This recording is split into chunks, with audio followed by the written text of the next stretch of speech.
hit del momento, Despacito, de Luis Fonsi, ya tiene su versión parroquial. Un sacerdote argentino lo cantó y bailó durante la misa en una iglesia ubicada en Córdoba.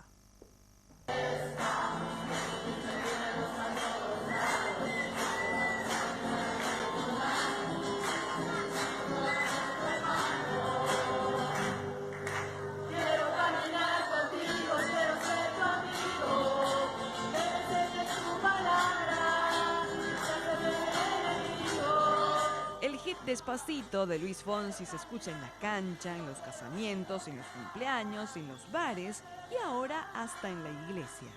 El sacerdote cordobés Gabriel Gioni cantó y bailó la canción en un momento de la misa. Fue en la iglesia Nuestra Señora del Perpetuo Socorro de la localidad de San Francisco de Córdoba. Como era de esperarse, contó con la aprobación inmediata de los feligreses.